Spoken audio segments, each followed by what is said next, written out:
Coucou tout le monde et bienvenue dans le Focus étudiant, les vidéos où je réponds aux questions que vous me posez par rapport au BTS OL.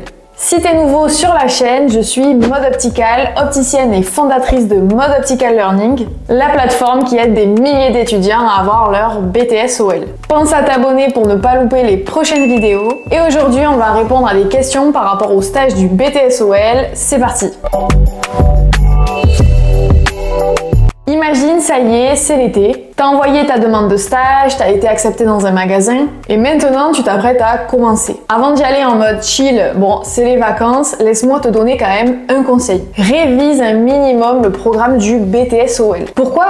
En fait, tu vas vraiment passer de la théorie à la pratique. Et tu seras surtout avec un patron, des collègues et des clients. Et si tu bégayes, ça se verra direct. Bon, bien sûr, au début, tu auras l'excuse, c'est la première fois que je travaille ici, dans un magasin d'optique, je suis le stagiaire. Ça, ok, mais bon, au bout de 4 semaines, ça passe plus trop quoi. Après, vraiment, si t'es en galère, tu peux dire à ton client, je suis le stagiaire, j'appelle mon patron. Ça passe toujours. En fait, l'idée, c'est d'arriver avec un minimum de compétences. Non seulement ça te mettra plus à l'aise, mais en plus, ça posera de bonnes bases pour faire bonne impression. En plus, n'oublie pas qu'à la fin de ton stage, ton maître de stage est censé t'évaluer. Du coup, si t'arrives main dans les poches sans savoir quoi faire, ça peut trop tomber dessus quoi.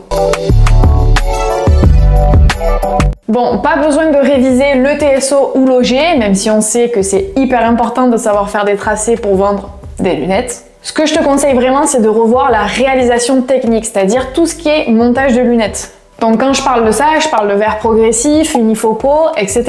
Pourquoi? Parce qu'en fait, si ton tuteur veut te donner plein de choses à faire, il faut qu'il se dise qu'il a confiance en toi et que tu vas pas casser tous les verres du magasin. C'est bête, mais c'est du vécu. Dans le magasin dans lequel j'ai fait mon stage, j'avais cassé un verre. En vrai, c'est ok parce que le maître de stage, il est quand même compréhensif et normalement, il est censé t'encourager pour pas le refaire. Dans tous les cas, si ça t'arrive, ne panique pas, il faut vraiment que tu le dises et après tu pourras bien sûr t'améliorer. Mais si tu révises tout ça, ça te permettra de pas casser trop de verres quoi. Et aussi, petit bonus, tu peux te renseigner sur la marque de meuleuse utilisée dans le magasin, comme ça tu pourras l'analyser à l'avance. Parce que si à l'école tu bosses, je sais pas moi, sur une Essilor et dans ton magasin ça sera une IDEC, ça va changer un petit peu quoi. Comme ça, tu peux aller directement sur le site de la marque et regarder quel modèle est utilisé et avoir toutes les informations.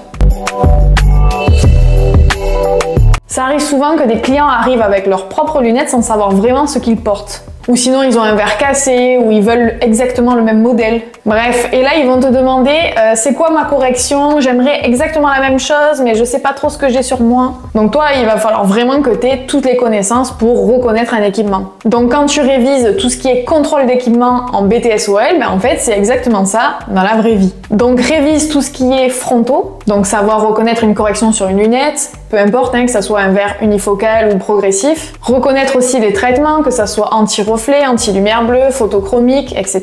Et aussi reconnaître les gravures, les indices, si c'est un verre organique, minéral, etc.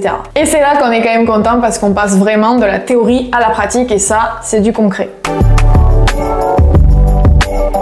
Alors peut-être que dans ton stage, tu ne feras pas d'examen de vue. Parfois, il n'y a pas de salle où c'est le responsable qui s'en charge. Mais si jamais tu en as l'occasion, autant être prêt. Moi, ce que je te conseille, c'est de vraiment réviser simplement comme tu fais en cours. C'est-à-dire réviser le cas d'un non-presbyte et le cas, du coup, d'un presbyte. Et garde aussi en tête qu'en magasin, l'examen de vue, il dure pas du tout 35 minutes. C'est souvent 15 à 20 minutes max selon l'enseigne. Et aussi, tous les tests ne sont pas systématiquement faits. Genre par exemple, l'ephorie, des fois, ça saute. Même si on est d'accord que c'est super important. En tout cas, ce que je te conseille de revoir, c'est tout ce qui est ticket d'autoref, histoire de cas, acuité visuelle de loin et de près, sphère convexe, test rouge-vert et tous les autres tests que tu pourrais déjà maîtriser. Dernière chose hyper importante, révise bien les différents types de verres, les indices, les géométries et aussi les traitements. Parce que pendant ton stage, tu vas sûrement conseiller un client sur son équipement. Donc si le client en sait plus que toi sur des traitements, ça la fout mal quoi. Et plus tu connaîtras les options, plus ça sera facile pour toi de gagner la confiance du client. Comme ça, tu pourras bien te la péter si tu as vendu plein d'options sur ton verre. D'ailleurs, si tu révises bien tout ce que j'ai dit depuis le début, je pense que tu seras vraiment bien balèze. Et aussi sur le terrain, tu vas apprendre plein de choses, mais déjà dès le début, tu seras pas du tout largué. On passe à la deuxième question. Ça y est, t'es prêt niveau connaissance, t'as révisé un minimum avant ton stage, mais il y a encore un truc super important à faire avant de commencer. Préparer les bonnes questions à poser à son maître de stage et à ses collègues. Pourquoi? Parce qu'en fait, ça va t'aider à remplir ton rapport de stage sans galérer. Et surtout à comprendre comment fonctionne le magasin dans lequel tu vas passer quand même plusieurs semaines. Parce que oui, c'est pas ton maître de stage qui va venir comme ça et qui va te dire « Tu veux mon statut juridique? Tu veux que je te donne toutes mes offres commerciales ?» Non, si tu lui demandes pas, ça peut pas tomber du ciel quoi. Bon, d'abord, il faut comprendre où t'es tombé. Tu dois être capable de présenter le magasin, son identité, son style. D'ailleurs, tu peux commencer simple. C'est quoi l'histoire du magasin? Il existe depuis quand? Est-ce que c'est un indépendant ou une enseigne? Moi, par exemple, j'avais fait mon stage chez Alain Laflelou, du coup, j'avais raconté vite fait l'histoire de l'enseigne. Et j'avais aussi parlé de la fameuse offre Chin Chin, que je suis sûre que tu connais déjà. Et aussi, pour avoir plus d'infos, tu pourrais poser des questions comme pourquoi ce positionnement commercial, si c'est haut de gamme, généraliste, bas de gamme? Quel est le type de clientèle, si c'est plutôt des jeunes ou des vieux? Et quels types de produits sont mis en avant? Et c'est là que tu vas pouvoir glisser les fameux 4 P du marketing mix dans ton rapport. En fait, les 4 P, c'est politique de prix, politique de produit, politique de communication et politique de distribution. En gros, tu vas devoir les argumenter un par un dans ton rapport. Ensuite, on explore un petit peu le magasin. Tu vas devoir le décrire dans ton rapport, donc prends bien le temps de l'observer et de poser des questions si besoin. Par exemple, tu pourrais demander s'il y a plus de lunettes pour les femmes, les hommes ou les enfants. Comment sont organisés les rayons? Et pourquoi ils ont choisi, par exemple, je sais pas moi, ce type d'agencement. Et au fait, si tu trouves qu'il y a certaines choses qui pourraient être améliorées, tu peux aussi le dire dans ton rapport. Bon, après, il faut essayer de dire aussi des choses assez pertinentes, hein. Par exemple, tu vas pas lui dire « Bon, ils ont pris leurs meubles chez Leroy Merlin, j'aurais plutôt pris Ikea, moi. » Même si perso, j'aurais fait ça. Ensuite, tu vas devoir faire un organigramme. Donc, essaie de repérer qui fait quoi. En fait, ça, c'est pour montrer comment l'équipe fonctionne au quotidien. C'est-à-dire qui fait les examens de vue, qui s'occupe de l'atelier. En gros, qui est responsable de quoi, et aussi, tu pourrais demander quel diplôme ils ont. Petit rappel, dans l'organigramme, le patron, il va falloir que tu le mettes en haut. Le mets pas en bas parce que c'est lui qui jette les poubelles le soir. Et si tu es à l'aise avec tes collègues, tu peux même poser des questions par rapport au salaire. C'est assez utile pour expliquer les différences selon les diplômes ou les missions. Mais bon, si ça fout un malaise dans tout le magasin, tu peux éviter. Ensuite, regarde ce qui se passe dehors. Ton rapport doit aussi parler de ce qu'on appelle l'analyse externe. En fait, c'est tout ce qui entoure le magasin, c'est-à-dire les prescripteurs, la concurrence, la zone géographique, etc. Donc c'est là que tu pourras demander qui sont les concurrents, que ce soit direct ou indirect, où sont les ophtalmos dans le coin et d'où viennent à peu près les clients. Et si tu veux illustrer tout ça dans ton rapport, tu peux carrément créer une zone de chalandise. Si tu vois pas du tout à quoi ça ressemble à ça, et tu peux le faire sur Smappen gratuitement. Après, tu peux aussi demander le chiffre d'affaires des dernières années. Comme ça, tu pourras montrer l'évolution du magasin et même pourquoi pas essayer d'expliquer cette évolution en fonction des changements qu'ils auraient pu faire ces dernières années. Ensuite, on arrive à la deuxième partie de ton rapport où tu vas devoir expliquer ce que tu as fait concrètement en magasin. Donc, n'hésite pas à demander quel logiciel ils utilisent, quels sont les mutuelles partenaires, s'ils ont des forfaits préférentiels, avec quel verrier ils travaillent, etc. Et enfin, parce que là, je suis sûre que tu dois te dire wow, « c'est quand même assez long », tu as le sujet libre. En fait, ça, c'est le sujet un peu plus perso de ton rapport. Tu vas devoir choisir un thème lié à l'optique et assez innovant.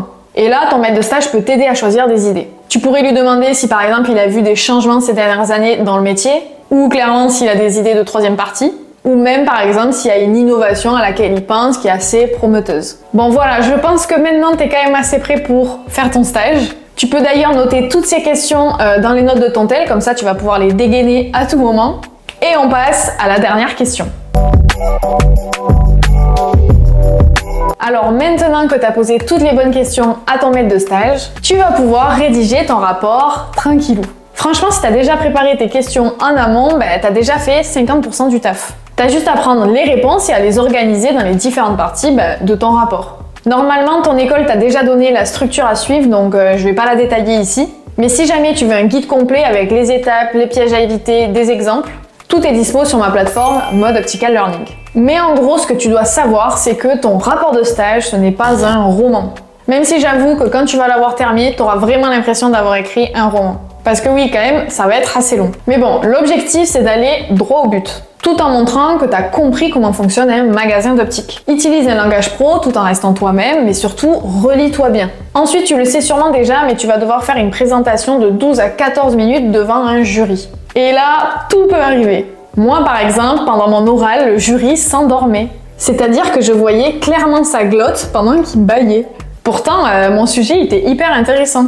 Enfin, tout le monde m'a dit ça, bon, je sais pas si on m'a menti depuis le début, personne ne le saura. Tout ça pour te dire que tu dois te préparer à 2 types de jury. Le jury sympa qui hoche la tête quoi que tu dises, et celui qui te regarde trop mal comme si tu étais en train de lire la notice d'un micro-ondes.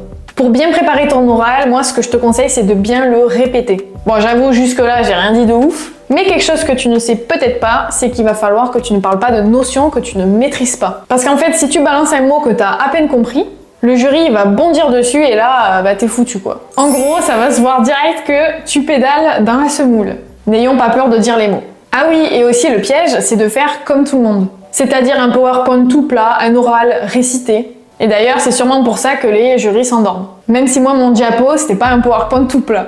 Mais toi, il va falloir que tu sortes du lot. Donc parle naturellement, donne bien toute ton énergie et montre que tu es impliqué dans ton sujet. Et aussi, reste bien quand même dans ton sujet. Parce que si tu pars en freestyle en racontant la dernière fois quand t'as failli casser la meuleuse en renversant ton café, ça risque d'être très original, mais bon, c'est pas très pertinent. Voilà, si t'as bien bossé avant le stage, que t'as posé les bonnes questions et que tu restes clair, structuré et naturel à l'oral, tu mets toutes les chances de ton côté. Et franchement, c'est pas un jury un peu vénère ou en mode sieste qui va t'arrêter. Toi, ce que tu vises, c'est le BTS. J'espère que cette vidéo t'a aidé. Abonne-toi pour ne pas louper les prochaines et on se retrouve très bientôt. Ciao!